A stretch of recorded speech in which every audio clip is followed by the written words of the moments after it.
Hi everyone, Radhe Radhe, सत श्री अकाल, नमस्कार। मैं शिशिर स्वागत करता हूं आपके अपने यूट्यूब चैनल शिशिर की पाठशाला में। तो जैसा कि आप सभी को पता है कि जो भी भाई एचटेट की प्रिपरेशन कर रहे हैं, 30 नंबर आपका सीडीपी पूछा जाता है और 30 नंबर की आपकी ईवीएस पूछी जानी है। तो जो पीवाईक्यू पेपर है उसको हम पहले करते हैं। ये 2023 का पेपर है, ऑफिशियल पेपर है, ऑफिशियल आंसर की के साथ। ठीक, तो एक प्लेलिस्ट बना दी है एचटेट के नाम से, आप वहां से जाके पुराने वीडियोस को देख सकते हो। तो चलिए आज करेंगे हम लोग ईवीएस के क्वेश्चन, 30 क्वेश्चन जो ईवीएस के पूछे जाते हैं।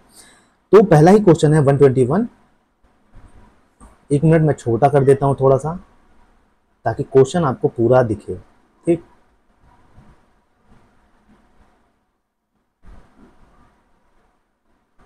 चलिए। क्वेश्चन कह रहा है कि शिक्षक ईवीएस शिक्षण में स्वदेशी ज्ञान और दृष्टिकोण को समग्र रूप से कैसे एकीकृत कर सकते हैं। मतलब how can teachers inclusively integrate indigenous knowledge and perspectives into EVS teaching. देखिए, पहले समझिए क्वेश्चन क्या कह रहा है। भाई एक शिक्षक है, मतलब उनके पास जो भी प्योर नॉलेज है, जो उनके प्रैक्टिकल नॉलेज है अपने यहाँ की, ठीक है, तो उसको इंटीग्रेट करके, मतलब उसको जोड़ के बच्चों को ईवीएस में कैसे पढ़ा सकते हैं। ठीक, ये क्वेश्चन पूछ रहा है। पहला है, ऑप्शन की बात करते हैं, पाठ्यक्रम डिजाइन में एकरूपता के लिए स्वदेशी दृष्टिकोण की अपेक्षा करके, मतलब by neglecting indigenous view points for uniformly in curriculum design. मतलब आपका क्या, उसमें पाठ्यक्रम जब वो बनाने लगे, आपका करिकुलम डिजाइन करने लगे, तो उसमें एकरूपता के लिए जो भी उसके पास प्रैक्टिकल नॉलेज है, जो अपने यहाँ की नॉलेज है, उसको इग्नोर कर दे। सीखने के अनुभव को समृद्ध करने के लिए स्वदेशी ज्ञान, सांस्कृतिक प्रथाओं और दृष्टिकोण को सक्रिय रूप से खोजने और एकीकृत करने में, बिल्कुल by proactive seeking and integrating indigenous knowledge, cultural practice and perspectives to enrich the learning experiences. बिल्कुल भाई, ये सही है कि भैया सीखने के अनुभव को क्या करने के लिए, समृद्ध करने के लिए, उसको मतलब ठोस बनाने के लिए, सीखने को स्वदेशी जो ज्ञान है और हमारी जो कल्चरल चीज़ें हैं उनके दृष्टिकोण को एक्टिवली क्या करना, उसको सर्च करना और उसको जोड़ के पढ़ाना। ठीक है, आगे चलते हैं। तीसरा ऑप्शन क्या कह रहा है, मुख्य धारा के वैज्ञानिक दृष्टिकोणों को विशेष रूप से प्राथमिक देकर, by exclusively prioritising main stream scientific perspectives. और चौथा कह रहा है, विविधता का सम्मान करने के बजाय आत्मसात करने की वकालत करके। बताओ कौन सा इसमें राइट आंसर है, बताना है आपके। बिल्कुल बताओ मेरे भैया। तो इसका राइट आंसर बिल्कुल सबसे बेस्ट यही सेकंड बन रहा है भाई, कि हमें जो भी हमारी सांस्कृतिक प्रथाएं हैं और जो हमारे पास ज्ञान है, उसको एक्टिवली, उसके एक्सपीरियंस को हम बच्चों के अंदर जोड़ के पढ़ाएं। ठीक है, आगे चलते हैं। क्वेश्चन नंबर 122 है। चलिए, कई ताप विद्युत संयंत्र आमतौर पर कोयले या तेल क्षेत्रों के पास क्यों स्थापित किए जाते हैं। Why are many thermal power plants typically set up near coal oil fields. तो ये क्वेश्चन ये कह रहा है कि भैया जो थर्मल पावर प्लांट्स होते हैं, जो हमारे यहाँ थर्मल पावर प्लांट्स होते हैं, मोस्टली वो जो कोयल या ऑयल फील्ड्स होते हैं उसके आसपास ही क्यों लगाए जाते हैं, ये क्वेश्चन कर रहा है। ठीक है, ये क्वेश्चन कह रहा है, आपको बताना है क्यों। To reduce air pollution from burning of fossil fuels, जो फॉसिल फ्यूल्स बर्न होते हैं एयर पोल्यूशन को कम करने के लिए। To improve the efficiency of electricity transmission, विद्युत प्रेषण की दक्षता में सुधार करने के लिए। तीसरा कह रहा है, बिजली उत्पादन में पानी की आवश्यकता को कम करने के लिए। या चौथा कह रहा है, कोयला या पेट्रोलियम का अधिक आसानी से परिवहन करना। बताओ, टू ट्रांसपोर्ट कोल और पेट्रोलियम मोर इजिली। बताओ इसमें से कौन सा है राइट आंसर है, कि भाई जो थर्मल पावर प्लांट है वो कोयले या तेल क्षेत्रों के पास क्यों स्थापित किए जाते हैं। बहुत आसान क्वेश्चन है, ठीक, बहुत आसान क्वेश्चन है, आपको आसानी से बताना है मेरे भैया। बिल्कुल, क्यों, विद्युत प्रेषण की दक्षता में सुधार करने के लिए, जो भाई to improve the efficiency of electricity transmission. ठीक है, आगे चलते हैं। क्वेश्चन नंबर 123 है, ईवीएस शिक्षण के संदर्भ में मापन का क्या तात्पर्य है। देखिए, in the context of EVS teaching what does scaffolding refer to. ठीक है, स्कैफोल्डिंग का क्या मतलब है, छात्रों को अत्यधिक सहायता प्रदान करना, उनको बहुत ज्यादा मदद कर देना। जैसे जैसे छात्र कौशल और ज्ञान प्राप्त करते हैं, समर्थन और धीरे धीरे कम होता जाता है। मतलब धीरे धीरे जैसे ही बच्चा, जैसे मैं आपको कुछ सिखा रहा हूँ, उसके बाद धीरे धीरे क्या करता है, हम क्या करते हैं कि मतलब धीरे धीरे उस चीज़ को छोड़ते जाते हैं, चलो बच्चा सीखने लगा है। निर्धारित पाठ्यक्रम की कठोरता से पालन करना, जो भी हमारा करिकुलम है उसको कठोरता से पालन करना। छात्रों को उनके साथियों से अलग करना। बताइए भाई, ईवीएस टीचिंग में जो मापन का तात्पर्य क्या है, बताइए। बिल्कुल भाई, जैसे जैसे हमारे बच्चे हैं, जो स्किल या जो नॉलेज है उनको हम जैसे सिखाते हैं, तो धीरे धीरे उनका जो समर्थन है वो कम हो जाता है, क्योंकि वो खुद से सीखने लगते हैं। ठीक है, आगे चलते हैं 124। 124 अच्छा क्वेश्चन है, कॉलम और कॉलम को मिलाना है। देखिए प्रोटीन किस में पाया जाता है, चीनी में क्या पाया जाता है, कार्बोहाइड्रेट में क्या पाया जाता है, विटामिन में क्या पाया जाता है, खनिज में क्या पाया जाता है, यहाँ से क्वेश्चन पूछा है। ठीक, तो आपको बताना है 124 का राइट आंसर बताना है। कॉलम ब में कौन सी परिभाषा कॉलम अ में खनिज से मेल खाती है। देखिए खनिज में पूछा है, ठीक है, इतने ऑप्शन दिया है और खनिज में मतलब ये कौन कॉलम ब में मैच करता है, आपको ये बताना है। ठीक है, बताओ मिनरल्स में क्या पाए जाते हैं, मिनरल से क्या होते हैं बताइए। बिल्कुल खनिज से हमारा कैल्शियम, ठीक है, क्या कैल्शियम। आगे चलते हैं 125 क्वेश्चन है भाई। एक पारिस्थितिकी तंत्र में ऊर्जा का प्रवाह एक दिशात्मक होता है। In ecosystem the flow of energy is unidirectional. सामग्री का वह प्रवाह एक दिशात्मक होता है। The flow of material is unidirectional. तीसरा है सामग्री का प्रवाह चक्री होता है, मतलब the flow of materials is cyclic होता है। ऊर्जा का प्रवाह चक्री होता है। The flow of energy is cyclic. बताइए जो एक पारिस्थितिक इकोसिस्टम में ऊर्जा का जो प्रवाह है कैसा होता है, बताइए बताइए इसमें से कैसा होता है। 125 का राइट आंसर बताओ। बिल्कुल पहला और तीसरा इसका राइट आंसर हो जाएगा। मतलब ऊर्जा का जो प्रवाह है हमेशा एक दिशात्मक, एक दिशा में जाता है, ठीक है, यूनिडायरेक्शनल होता है। और आपका सामग्री का प्रवाह the flow of materials is cyclic, चक्री रूप में सॉरी ऊर्जा का प्रवाह चक्री होता है। ठीक है, आगे चलते हैं, तो इसका राइट आंसर चौथा हो जाएगा। आगे चलते हैं 126 में। देखिए एनईपी से क्वेश्चन पूछा गया। एनईपी 2020 के संदर्भ में ईवीएस शिक्षण में अनुभवात्मक शिक्षा की क्या भूमिका है। In the context of NEP 2020 what is the role of experiential learning in EVS teaching. बताइए अनुभवात्मक शिक्षा को हतोत्साहित किया जाता है, ऐसा नहीं है भाई। अनुभवात्मक शिक्षा केवल विज्ञान विषयों के लिए प्रासंगिक है, ऐसा भी नहीं है। तीसरा कह रहा है अनुभवात्मक शिक्षा को प्रोत्साहित किया जाता है और ईवीएस शिक्षण का अभिन्न अंग है। बिल्कुल अनुभवात्मक जो एक्सपीरियंस लर्निंग है उसको एनकरेज किया जाता है और उसको क्या किया जाता है कि भाई शिक्षण का एक पार्ट है। ठीक है, अनुभवात्मक शिक्षा कक्षा में चर्चा तक ही सीमित है। बताइए इसमें से बेस्ट ऑप्शन इसमें कौन लग रहा है। 126 का राइट आंसर बताइए। बिल्कुल बिल्कुल बताओ मेरे भैया।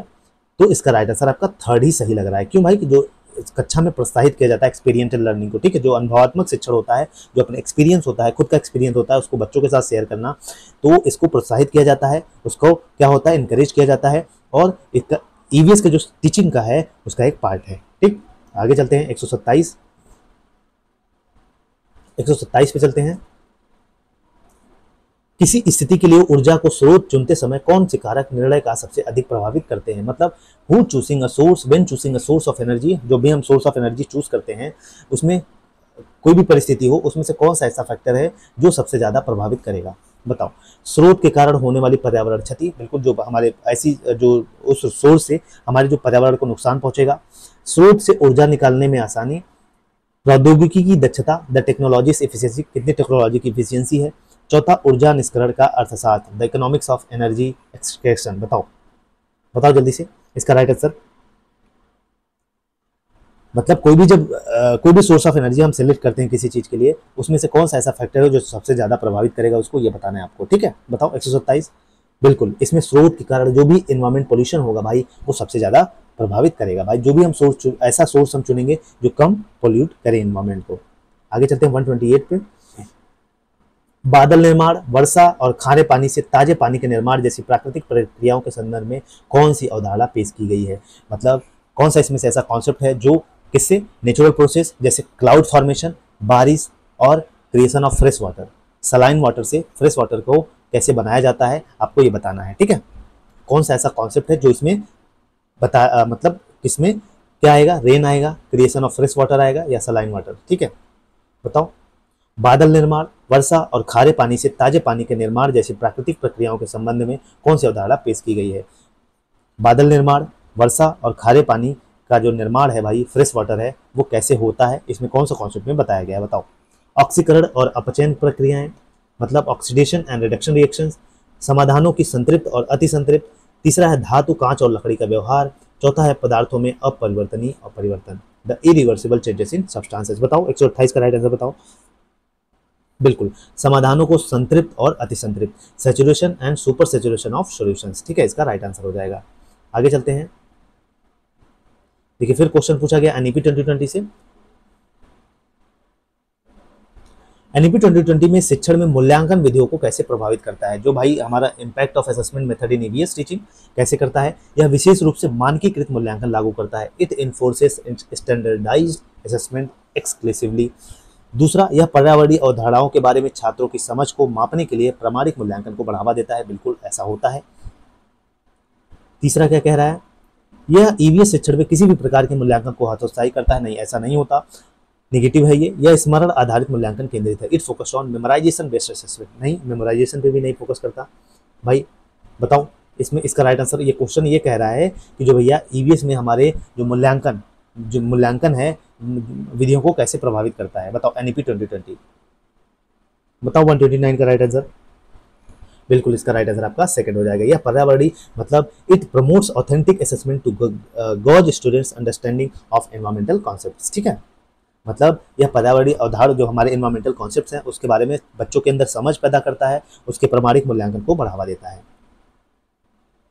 130 देखिए क्वेश्चन है, पेडागोजी का क्वेश्चन है। If you use the property of magnetic attraction to classify objects what would be the result for wooden and iron tables. यदि आप वस्तुओं को वर्गीकृत करने के लिए चुंबकीय आकर्षण के गुण का उपयोग करते हैं तो लकड़ी और लोहे के मेजों के लिए परिणाम क्या होगा। बताओ, मतलब जिसमें चुंबकीय क्वालिटी है उसको क्लासिफाई करके अगर आप सिलेक्ट करते हैं तो लकड़ी और लोहे, इसका रिजल्ट क्या है। बताओ, लकड़ी और लोहे के मेजें दोनों में, लकड़ी और लोहे की मेजें दोनों एक समूह में होंगी। लकड़ी की मेज आकर्षित होगी जबकि लोहे की नहीं। लकड़ी और लोहे की मेजें अलग अलग समूह में होगी। लकड़ी और लोहे की दोनों मेजें चुंबकों द्वारा प्रतिकर्षित होंगी। बताओ 130 का राइट आंसर बताओ। बिल्कुल भाई, लकड़ी और लोहे की मेजें अलग अलग समूहों में होंगी क्योंकि लकड़ी के जो है वो अट्रैक्ट नहीं करेगा। ठीक है, वो मतलब मैग्नेट से अट्रैक्ट नहीं होगा, जबकि लोहा है वो अट्रैक्ट हो जाएगा, इसलिए दोनों को अलग अलग रखेंगे। ठीक है, आगे चलते हैं। 131 क्वेश्चन है, पर्यावरण संरक्षण के बारे में पढ़ाते समय सीखने की प्रक्रिया में सहानुभूति क्या भूमिका निभाती है। While teaching about environmental conservation what role does empathy place in the learning process. बताओ, सहानुभूति ईवीएस शिक्षण के लिए प्रासंगिक नहीं है। Empathy is not relevant to teaching EVS teaching. Empathy hinders objective analysis of environmental problem. Third, empathy discourages student from taking action. Fourth है, empathy is essential for understanding the perspectives of all stakeholders in environmental issues. बताओ इसका right answer क्या है। मतलब पर्यावरण, जब कोई भी आप एनवायरमेंटल कंजर्वेशन पर्यावरण को बचाने के लिए कोई भी टॉपिक आप पढ़ा रहे हैं तो इसमें एम्पैथी का रोल क्या है लर्निंग प्रोसेस में। बताओ 31 का राइट आंसर बताओ। बिल्कुल, पर्यावरणीय मुद्दों से सभी हितधारकों के दृष्टिकोण को समझने के लिए सहानुभूति आवश्यक है। एम्पैथी एसेंशियल है भाई कि जो हमारा जो पर्यावरण के मुद्दे हैं, जो कॉन्सेप्ट हैं, सभी जो भी हमारे हितधारक हैं, स्टेक होल्डर्स हैं, उनको जो भी पर्यावरण से इशू वगैरह हैं उसको अवेयर करने में मदद करता है। ठीक है, एम्पैथी। चलिए 132 पे चलते हैं। सीवरेज में पाई जाने वाली अशुद्धियों की मुख्य श्रेणियां क्या है। What are the main categories of impurities found in sewerage. मतलब वो कौन कौन सी इम्प्योरिटीज हैं जो सीवर में पाई जाती हैं। बैक्टीरिया और वायरस, कार्बनिक और अकार्बनिक अशुद्धियां, ठोस और तरल पदार्थ या लवण और खनिज। बताओ 132 आसान क्वेश्चन है भाई। बिल्कुल इसका राइट आंसर आपका दूसरा हो जाएगा। कार्बनिक और अकार्बनिक अशुद्धियां पाई जाती हैं। ऑर्गेनिक एंड इनऑर्गेनिक इम्प्योरिटीज पाई जाती हैं। चलिए 133 पे चलते हैं। How can teacher adopt EVS teaching to address the unique environmental challenges and opportunities in different regions. विभिन्न क्षेत्रों में अद्वितीय पर्यावरणीय चुनौतियों और अवसरों का समाधान करने के लिए शिक्षक ईवीएस शिक्षण को कैसे अपना सकते हैं। देखिए पेडागोजी का क्वेश्चन है, आसान नहीं होता, पहले क्वेश्चन समझिए। मतलब एक टीचर है, वो जो पर्यावरण के चैलेंजेस हैं और उनका जो सोल्यूशन है, ठीक, उसका समाधान करने के लिए शिक्षण क्या, कौन सी टीचिंग मेथड या चैलेंजेस को फेस करने के लिए कौन सी चीज़ें बताएगा बच्चों को। बताओ, पर्यावरण शिक्षण के लिए सभी के लिए उपयुक्त दृष्टिकोण का उपयोग करके by using fit for all approach to environmental education, जो सभी के लिए सही हो। पाठ्यक्रम में स्थिरता बनाए रखने के लिए क्षेत्रीय मतभेदों को दरकिनार करते हुए, मतलब भाई जो हमारा जो भी हम पढ़ा रहे हैं, ठीक है, हमारे अपने करिकुलम को कंसिस्टेंस रखें और बाकी जो रीजनल डिफरेंसेस हैं उसको दरकिनार कर दें, मतलब इग्नोर कर दें। पर्यावरणीय मुद्दों में छात्रों को स्थानीय संदर्भ केस अध्ययन में शामिल करके, बिल्कुल ये सही है। Bye incorporating local context case studies, जो भी केस स्टडीज है हमारे आसपास जो चीजें हो रही हैं उसको इन्वॉल्व करके, ठीक है, लोकल इन्वायरमेंट इश्यूज को इन्वॉल्व करके पढ़ाना। क्षेत्रीय पर्यावरणीय चिंताओं पर चर्चा करना, मतलब चर्चा से बचकर, मतलब जो भी हमारे आसपास की चीजें हैं, जो जैसे इन्वायरमेंटल पोल्यूशन से क्या नुकसान है, इन सब चीजों को डिस्कस न करना। बताओ कौन सा राइट सही है? 133 का राइट आंसर बताओ।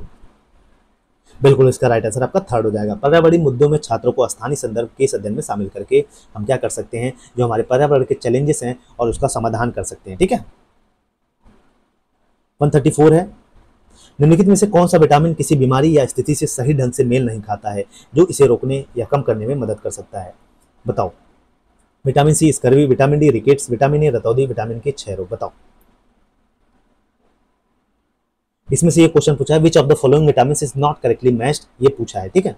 तो विटामिन के से भाई विटामिन के थक्का जमता है, ठीक है, क्षय रोग नहीं होता, ठीक, गलत है ये। चलो 135 पे चलते हैं। वायु का निम्नलिखित में से कौन सा घटक वायुमंडल में सबसे बड़ी मात्रा में मौजूद है? बताइए। बिल्कुल भाई ये आसान क्वेश्चन है, नाइट्रोजन सबसे ज्यादा है 71%। चलिए 136 पे चलते हैं। ईवीएस रोल प्ले गतिविधि में इसकी सफलता सुनिश्चित करने के लिए शिक्षकों को क्या करना चाहिए? In an EVS role play activity what should teachers do to ensure its success? मतलब रोल प्ले एक्टिविटी कराने के लिए मतलब टीचर को क्या करना चाहिए ताकि ये सफल हो सके, ठीक है। क्या? Role play method. Role play मतलब भाई बच्चों को रोल प्ले करवा देना, क्लास में खड़ा होकर, चलो तुम ये हो, तुम पेड़ हो, तुम ये हो, ठीक। छात्रों को कार्यों और निर्णयों पर अप्रत्यक्ष प्रभाव डालना। छात्रों को अनुसरण करने के लिए एक कठोर स्क्रिप्ट प्रदान कर देना, नहीं भाई एक कठोर स्क्रिप्ट प्रदान कर देंगे उनको, ये गलत बात है। छात्रों को विभिन्न भूमिकाएं तलाशने और अपने निर्णय स्वयं लेने की अनुमति देना, ये भी सही है भाई। छात्रों को सक्रिय रूप से बच्चा अच्छे से पार्टिसिपेट करना चाहते हैं, आप उसको हतोत्साहित कर रहे हैं, बिल्कुल गलत हो गया ये। बिल्कुल इसका राइट आंसर आपका थर्ड हो जाएगा, ठीक है। क्या? थर्ड हो जाएगा भाई। बच्चे हैं जो बच्चे हैं उनको अलाउ करिए कि various roles and make their own decisions, अपना डिसीजंस खुद लें, ठीक है।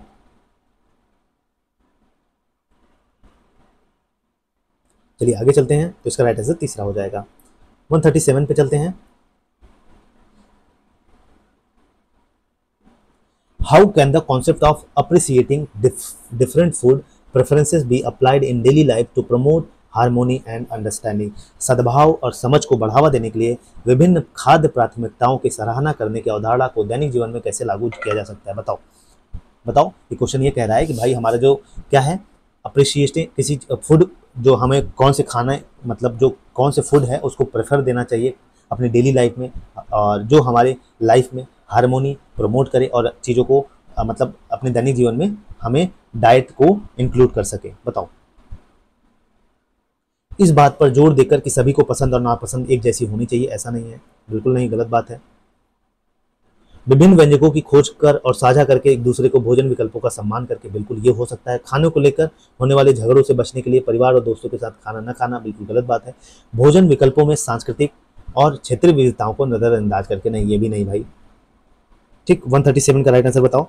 बिल्कुल ये दूसरा इसका राइट आंसर हो जाएगा कि भाई जो हमारे bye exploring and sharing different cuisines and respecting other food choices, बिल्कुल हम शेयर करें अपने जो अपना भोजन है हमारा दूसरों के साथ शेयर करें और दूसरे के जो भोजन है उसको सम्मान करें, जो भी उनके चॉइसेस हो, ठीक है। आगे चलते हैं। 138, पौधों, जानवरों और सूक्ष्म जीवों की सभी प्रजातियों सहित पृथ्वी पर जीवन की विविधता को क्या कहा जाता है? What is the term for the variety of life on earth including all species of plants, animals and micro organism? बताओ आप। What is the term for the variety of life on earth including all species of plants, animals and microorganisms? पौधों, जानवरों और सूक्ष्म जीवों की सभी प्रजातियों सहित पृथ्वी पर जीवन की विविधता को क्या कहा जाता है? बताओ। इसको जैव विविधता, बायोडाइवर्सिटी बोलते हैं, इकोसिस्टम बोलते हैं, क्लाइमेट चेंज बोलते हैं या प्रदूषण बोलते हैं? बताओ। 138 का राइट आंसर बताओ। बिल्कुल इसको हम जैव विविधता बोलते हैं, ठीक है, बायोडाइवर्सिटी बोलते हैं, जिसमें सभी सूक्ष्म जीव, हमारी प्रजातियां पृथ्वी पर जो जी रहे हैं, ठीक है, जो डाइवर्सिटी है। चलिए 139 पे चलते हैं। ऊर्जा स्थानांतरण का 10% नियम लिंडरमैन द्वारा किस वर्ष में दिया गया था? 10% law of energy transfer was given by Lindeman in the year. बताओ। भाई लिंडरमैन ने 10% दिया था, 10% नियम लिंडरमैन द्वारा ऊर्जा का जो स्थानांतरण होता है, ट्रांसफर ऑफ जो एनर्जी है वो 10% किसके द्वारा दिया गया था? लिंडरमैन के द्वारा। कब दिया गया था? बताओ। बिल्कुल इसका राइट आंसर 1942 में दिया गया था, ठीक है। आगे चलते हैं 140 पे। देखिए पेडागोजी का क्वेश्चन अच्छे से समझिए और करिए, ठीक। आप अच्छे से समझेंगे क्वेश्चन को, बहुत आसानी से आप कर लेंगे, ठीक है, क्योंकि पेडागोजी के क्वेश्चन जो समझना बहुत जरूरी है। स्कूल के रास्ते में घने जंगल से गुजरते समय वर्डिक प्राथमिक संवेदी अनुभव क्या है? What is the primary sensory experience describe when moving through the thick forest on the way of school? मतलब स्कूल से आप गुजर रहे हैं और वहाँ पे आपको घने जंगल दिखते हैं, तो उसका अनुभव क्या है बताओ? पेड़ों से छनकर आती तेजी धूप, बिना किसी प्राकृतिक ध्वनि के पूर्ण मौन, पैरों के नीचे पत्तियों की सरसराहट, या विभिन्न पक्षियों और प्राणियों की आवाजें। आप क्या एक्सपीरियंस करते हैं जब आप रास्ते में स्कूल से जाते हैं और घने जंगल रहते हैं, बताइए। बिल्कुल भाई, हमारे जो पक्षियां हैं और जो उसमें एनिमल्स हैं उनकी जो आवाज़ें हैं, ठीक है, हम फील करते हैं जब भी आप चिड़ियों की और जानवरों की आवाज़ों को हम रिसीव करते हैं। चलिए 141 पे चलते हैं। ईवीएस में रचनावादी शिक्षण का प्रमुख सिद्धांत निम्नलिखित में से कौन सा है? Which of the following is a key principle of constructivist teaching in EVS? बताओ। ईवीएस में रचनावादी शिक्षण का प्रमुख सिद्धांत निम्नलिखित में से कौन सा है? Which of the following is a key principle of constructivist teaching in EVS? शिक्षण केंद्रित शिक्षण, टीचर सेंट्रल लर्निंग, सीखने की प्रक्रिया में निष्क्रिय छात्र की भूमिका, समस्या समाधान और अन्वेषण में सक्रिय संलग्नता, रटकर याद न करना। देखिए रटकर जहां बात है वहां काट दो, शिक्षक केंद्रित काट दो, बच्चा चाइल्ड सेंट्रिक एजुकेशन होना चाहिए। सीखने की प्रक्रिया में निष्क्रिय छात्र की भूमिका, निष्क्रिय नहीं भाई, एक्टिव होना चाहिए बच्चा। तो कौन बचा 141 का, कौन सा बच्चा बताओ? बिल्कुल तीसरा बचा भाई, काट दिया सब जब हमने, ठीक। समस्या समाधान का active engagement in problem solving and exploration. 142 question पे चलते हैं। Which teaching approach is most effective in EVS to encourage critical thinking and inquiry based learning? मतलब आलोचनात्मक सोच और पूछताछ आधारित शिक्षा को प्रोत्साहित करने के लिए ईवीएस में कौन सा शिक्षण दृष्टिकोण सबसे प्रभावी है, बताइए। लेक्चर बेस्ड या टीचर सेंटर अप्रोच? नहीं, लेक्चर में नहीं भाई, ईवीएस के लिए लेक्चर बेस्ड या स्टैंडर्डाइज टेस्टिंग, मानकीकृत परीक्षण, एक्सपेरिमेंटल लर्निंग एंड डिस्कशन। बिल्कुल यही हो जाएगा सही भाई। बच्चों को लेक्चर देके चले जाएंगे ऐसा नहीं है, प्राइमरी के बच्चों को लेक्चर देंगे आप।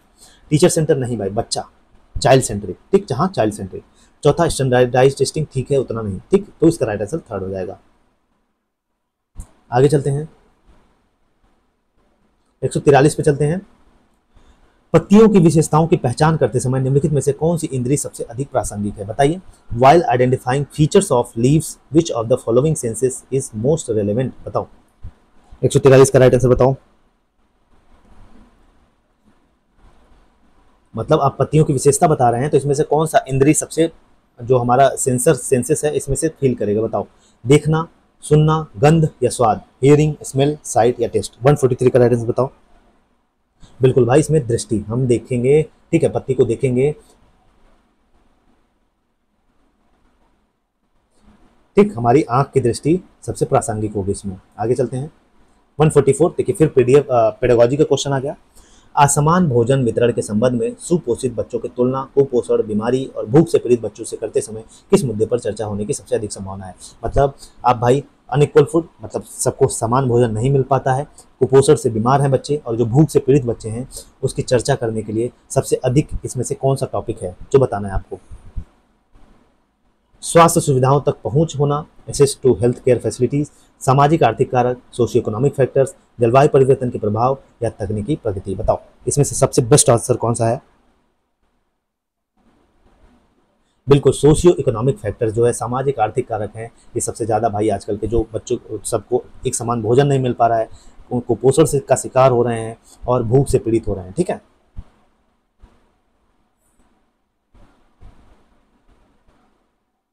चलिए आगे चलते हैं 145 पे। विश्व के वनों और उनके महत्व के बारे में जागरूकता बढ़ाने पर और जश्न मनाने के लिए 21 मार्च को कौन सा पर्यावरण जागरूकता दिवस मनाया गया? देखिए ये करंट का क्वेश्चन पूछ लिया ये, ठीक, विश्व वन दिवस, ये करंट का क्वेश्चन है, ठीक है। 145 का राइट आंसर कौन सा होगा? चौथा, विश्व वन दिवस। 146, निम्नलिखित में से कौन सा पानी का स्रोत जल स्रोतों के संदर्भ में परिवार के सदस्य की अवधारणा में सबसे अधिक निकटता से संबंधित है? Which one of the following source of water is most likely to be closely related to the concept of family member in terms of water sources?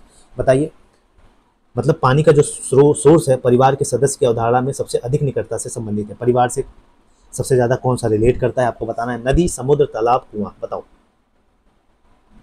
बिल्कुल भाई कुआं, ठीक है, घर घर पे लगभग कुआं मिल जाएगा, तो ये सोर्स ऑफ वाटर हो गया। जो हमारे घर से रिलेट करता है। पानी की अनोखी विशेषता क्या है? गजब क्वेश्चन पूछ रहा है, देख रहे हैं। कॉमन सेंस थोड़ा सा लगाएंगे तो आपके सारे क्वेश्चन सही हो जाएंगे। मतलब इग्नोरेंस, क्वेश्चन जो गलत है उसको काटो।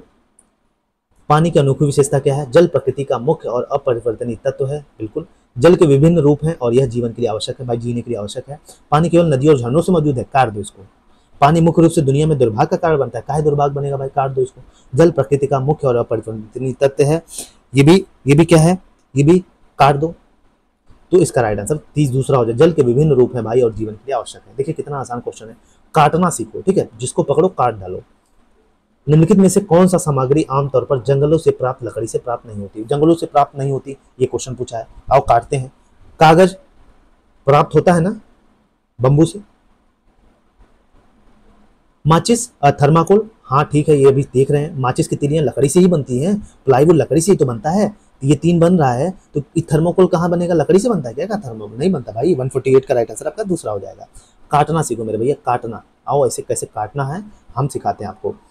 ईवीएस शिक्षण में क्षेत्र भ्रमण और व्यवहारिक गतिविधियों का क्या महत्व है? What is the significance of field visits? आप किसी बच्चे को टूर करा रहे हैं ये या प्रैक्टिकल एक्टिविटीज करा रहे हैं, उसका क्या इंपॉर्टेंस है ईवीएस टीचिंग में? तार्किक चुनौतियों के कारण उनकी अनुशंसा नहीं की जाती है। They are not recommended due to logical challenges. ऐसा नहीं है भाई, काट दो इसको। बिल्कुल उनकी रीजनिंग एबिलिटी बढ़ाती है ये सारी चीजें, ठीक है। वे छात्रों को व्यवहारिक अनुभव, देखो व्यवहारिक अनुभव जहाँ provide students hand on experience, बच्चा करके सीख रहा है यहाँ पे। और पर्यावरणीय जो इन्वायरमेंटल के कॉन्सेप्ट है उसकी समझ प्राप्त होती है। बिल्कुल ये अभी तक सही है मेरे हिसाब से। उन्हें सैद्धांतिक चर्चा तक ही सीमित रखा जाना चाहिए। काट दो भाई, कैसे सैद्धांतिक? बस प्रिंसिपल उनको सिखाओगे। वे केवल उन्नत शिक्षार्थियों के लिए उपयोगी है। क्या उन्नत मतलब जो तेज बच्चे हैं उनको तुम घुमाने लेके नहीं जाओगे, उन्हीं को लेके जाओगे? गलत है, काट दो, इसको भी काट दो। तो इसके हिसाब से ये दूसरा इसका राइट आंसर हो जाएगा। 149 का दूसरा हो जाएगा। अब चलते हैं 150 पे। देखो काटना सीखो मेरे भैया, काटना सिखा दूंगा। अभी चलो शुरुआत है, आगे देखो कैसे काटना सिखाता हूँ। निम्नलिखित में से कौन सा पशु स्रोत से प्राप्त नहीं होता है और पौधे आधारित उत्पाद माना जाता है? Which of the following is not derived from an animal source and is consider as a plants based product? बताओ प्लांट से कौन, एनिमल से नहीं प्राप्त होता, प्लांट से प्राप्त होता है। क्वेश्चन यही कह रहा है, ठीक। दूध एनिमल से प्राप्त होता है। पनीर भाई वही दूध, पनीर। अंडा एनिमल से। सोयाबीन एनिमल से प्राप्त करोगे तुम, प्लांट से प्राप्त होता है। इतना क्या आसान क्वेश्चन, काट दो साले को, ऐसे से काट दो, ये सही हो गया। बाकी ऑल द बेस्ट, ऐसे पढ़ते रहो, ऐसे मजा आएगा। काटना सिखा दूंगा मैं आपको, काटना सीख गए तो एक सही हो जाएगा, ठीक है। जय हिंद जय भारत। और चैनल पर नए हैं तो चैनल को लाइक से सब्सक्राइब कर लीजिएगा।